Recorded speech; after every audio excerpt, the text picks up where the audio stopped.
Hello, আজকে আমরা জানবো যে ফেসবুক থেকে কিভাবে টাকা ইনকাম করা যায়। অনেকে আমরা জানি কি, বাট অনেকে অনেক কিছু সম্বন্ধে জানি না। আমরা জানি যে শুধুমাত্র হয়তো ফেসবুক থেকে মনে হয় ভিডিও বা রিলের মাধ্যমে টাকা ইনকাম করা যায়, বাকি আর কোনোভাবে টাকা ইনকাম করা যায় না। সেই জন্য আমরা বেশিরভাগ রিলস বা ভিডিও সবসময় পোস্ট করতে থাকি। তো এছাড়াও ফেসবুক থেকে অনেকভাবে টাকা ইনকাম করা যায়। প্রথমত ভিডিও বা রিলস এর মধ্যে থেকে কীভাবে টাকা ইনকাম করা যায় এটা একটু আসি। টাকা অ্যাকচুয়ালি কেউ আপনার ভিডিও দেখার বা রিলস দেখার জন্য টাকা দিচ্ছে না। টাকা দেখা মানে টাকা পাচ্ছেন আপনি আপনার ভিডিওতে যে কন্টেন্টে যে অ্যাড দেখানো হচ্ছে, অ্যাড শো করানো হচ্ছে, সেই জন্য আপনি টাকা পাচ্ছেন। ফেসবুকের কাছে কিছু অ্যাডভান্স অ্যালগরিদম আছে। সে কি করে, সে আপনার যেটা আপনার পছন্দ, ধরুন আপনি কোনো জামা সার্চ করলেন, ঠিক ফেসবুকে যখন ভিডিও দেখবেন ঠিক সেই রকম টাইপের কিছু জামা আপনার চোখের সামনে ফেসবুক অ্যাড দেবে। এবার ধরুন আপনি জামা কিনলেন সাইট থেকে, সেখান থেকে কি হলো, সেখান থেকে যার ভিডিওর থ্রুতে আপনি অ্যাডটা দেখলেন সে কিছু কমিশন পাবে, কিছু কমিশন পাবে ফেসবুক। এটা একটা গেল ফেসবুক অ্যাডের মাধ্যমে।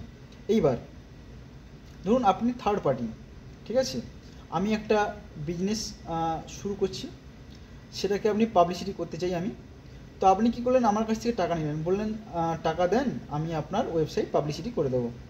তো আপনি কী করলেন, আপনি আমার কাছ থেকে টাকা নিলেন, নিয়ে ফেসবুকে অ্যাড দিলেন। ধরুন আমার কাছ থেকে 1000 টাকা নিলেন, নিয়ে ফেসবুকে অ্যাড দিলেন 500 টাকা দিয়ে, বললেন 500 টাকার মধ্যে আপনার 1000 জন মতলব 1000 জন এখান থেকে আপনার পেজ ভিজিট হবে। তো ঠিক আছে, আমি দিলাম 1000, আপনি ওখান থেকে দিলেন 500, 500 হয়ে গেল আপনার কমিশন। তার মানে একটা হচ্ছে অ্যাডের মাধ্যমে বহু রকমভাবে টাকা ইনকাম করা যায়। কেউ ভিডিওতে অ্যাড মানে ভিডিও পোস্ট করে টাকা ইনকাম করছে, কেউ ডিজিটাল মার্কেটিং, মানে এই যে প্রসেসটা বললাম এটাকে বলে যে ডিজিটাল মার্কেটিং। ধরুন আপনি নতুন বিজনেস করছেন, আপনার বিজনেসটাকে প্রমোট করতে হবে, কীভাবে করবেন, সেটা হচ্ছে ফেসবুক অ্যাডের মাধ্যমে। আপনি ফেসবুকে অ্যাড দিলেন, যার ভিডিওতে আপনার পোস্টটা শো করছে বা আপনার অ্যাড শো করছে, সেও কিছু কমিশন পেল। এবার ধরুন আমি মানে যে থার্ড পার্সন যে আপনার হয়ে কাজটা করছে, সেও কিন্তু কিছু কমিশন পেল। তার মানে শুধু এক জায়গায় টাকা নেই, বহু রকমভাবে আপনি টাকা ইনকাম করতে পারেন। আপনি বলতে পারেন কালকে থেকে নতুন কোনো বিজনেস শুরু করতে পারেন, যে বিভিন্ন লোকাল সাইডে গিয়ে দেখতে পারেন যে কোনো কোনো দোকান আছে কিনা, শপ আছে কিনা। তাদেরকে বললেন যে দাদা আপনার শপের আমি অ্যাড দিয়ে দেবো ফেসবুকে, আমাকে এত টাকা লাগবে, আপনার সেল বেড়ে যাবে। দোকান ভাবলো যে হ্যাঁ, যদি আমার সেল বাড়ে তাহলে আমি কেন দেবো না। সে কিছু পয়সা আপনাকে দিল, আপনি সেই পয়সাটাকে কাজে লাগিয়ে ফেসবুকে অ্যাড দিলেন।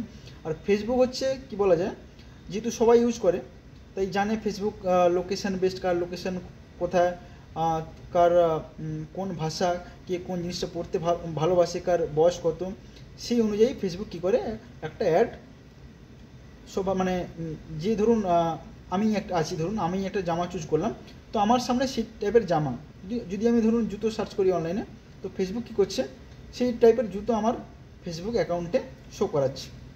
যদি আপনি লিঙ্কে ক্লিক করেন বেশি পয়সা, এরকম ওদের কিছু অ্যালগরিদম মানে সেটিং আছে, লিঙ্কে ক্লিক করলে মোটামুটি পয়সা, জিনিস কিনলে সেখান থেকে বেশি পয়সা, বা আপনি কিছু আছে স্কিপেবল অ্যাড আছে, যেগুলো আপনি স্কিপ করে যান সেগুলোতে একটু কম পয়সা, যেগুলোতে আপনি স্কিপ করতে পারবেন না সেগুলোতে একটু বেশি পয়সা। আর আপনি যদি অ্যাড লিঙ্কে ক্লিক করেন সেখানে আর একটু বেশি পয়সা। আর আপনি যদি অ্যাডের মানে থ্রুতে কিছু শপিং করেন সেখানে আরও বেশি পয়সা। সুতরাং আপনি ভিডিও বানাচ্ছেন, আপনার ভিডিও কত টাকা পাবেন সেটা ডিপেন্ড করে ওই অ্যাডের উপর। দ্বিতীয়ত হচ্ছে সাবস্ক্রিপশান বেস। আপনি ধরুন কোনো ভালো কন্টেন্ট রাইটার বা কোনো ভালো কোর্স বানান, তখন কি করে ফেসবুক আপনার জন্য একটা সাবস্ক্রাইব মানে বটন রেখেছে, যেটাতে কি করা হয়, কেউ যদি সাবস্ক্রাইব করে তাকে কিছু পয়সা পে করতে হয়, কিছু কমিশন ফেসবুক নেয় এবং যাকে সাবস্ক্রাইব করবেন তাকে কিছু পয়সা পে করে। আর তারপর হচ্ছে যে আপনি বিভিন্ন মানে টাইপের লোকাল সব ফেসবুকে মানে ফেসবুকে স্টার্ট করতে পারেন। ধরুন কিছু কিছু নতুন বিজনেস আপনার আইডিয়া এসছে, সেটা থেকে আপনি ফেসবুক থেকে অ্যাড দিতে পারেন। এখান থেকে গেল। বিশেষ করে বিজনেসে কিছু সেলিং ফেসবুক থেকে না করেই ভালো, কারণ ফেসবুক ইনস্টাগ্রামে এখন প্রচুর পরিমাণ স্ক্যাম হচ্ছে।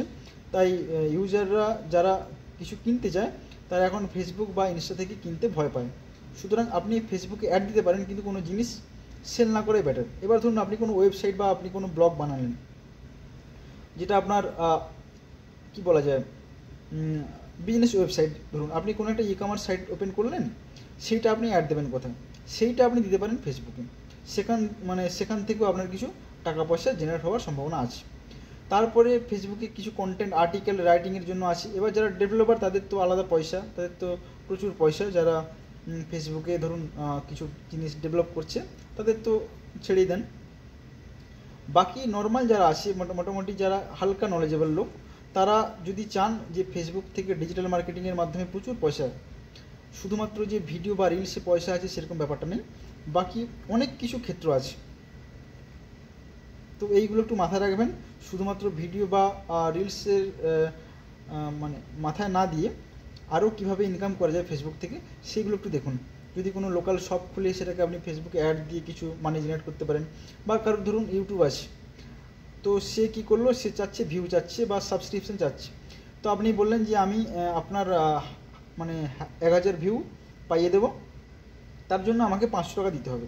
তো ফেসবুক কী করে, আপনি সেরকমভাবে ফেসবুকে অ্যাড দিলেন, ওখানে হয়তো 200 টাকা লাগবে যে আমার 1000 ভিউ ফেসবুকের থ্রু সে হবে, কারণ ফেসবুক সেই রকম ভিডিও সেই সব লোকগুলোকে পাঠাবে যারা দেখবে। দেখার পরে কি করবে, ফেসবুক আপনার কাছে দিয়ে সেই চার্জটা নেবে। ধরুন 200 টাকা আপনার কাছে নিল, তাহলে আপনি পাচ্ছেন ওখান থেকে 500 টাকা, আর আপনি দিলেন 200 টাকা, 300 টাকা আপনার প্রফিট। তো এইভাবেও কিছু বিজনেস করতে পারেন।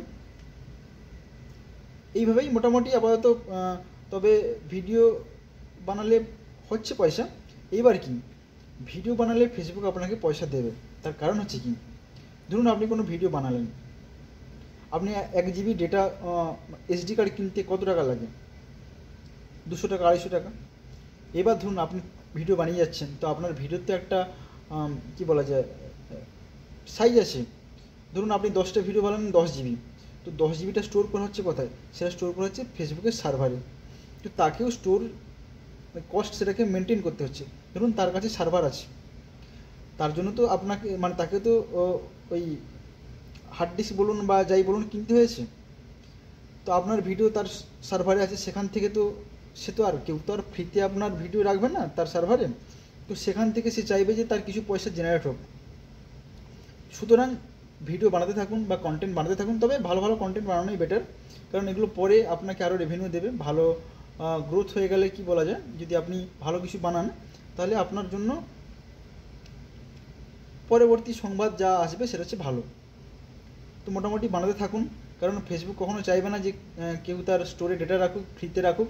সে চাইবে যে ওই স্টোরে যা তার ভিডিও আছে সেখান থেকে কিছু টাকা সেও নিজেকে ইনকাম করতে, এবং যে বানাচ্ছে তাকেও কিছু টাকা দিতে। এই পর্যন্ত ভিডিও। বাকি তো আপনারা জানেন স্টার এসব পাঠিয়ে কিছু টাকা ইনকাম করা যায়, বাট ওগুলো স্মল অ্যামাউন্ট। এবার একটা আছে ওই স্পন্সরশিপ টাইপের, কোলাবোরেশন করে। ধরুন 10,000 ফলোয়ার, তো কেউ তার ব্র্যান্ডের অ্যাড দিচ্ছে আপনার হয়ে, কারণ সে বেশি ভিউ পাবে। ধরুন কেউ একটা লোকাল শপ এলো আপনার কাছে, বললো যে আমি আপনাকে 5,000 টাকা দেবো, আপনি আমার এই ভিডিওটা প্রচার করে দেন। তো আপনি করলেন, সেখান থেকে আপনি কিছু টাকা পেলেন, ব্যাস এইটুকুই। তবে কন্টেন্ট ভালো বানান বা ডিজিটাল মার্কেটিংয়ের দিকে যান, সেখান থেকে ভালো মতো আর্নিং করতে পারবেন। তবে একটু শিখে করতে হবে কাজ, না শিখে করাটা মুশকিল, একটু শিখে করলে ভালো। Thank you.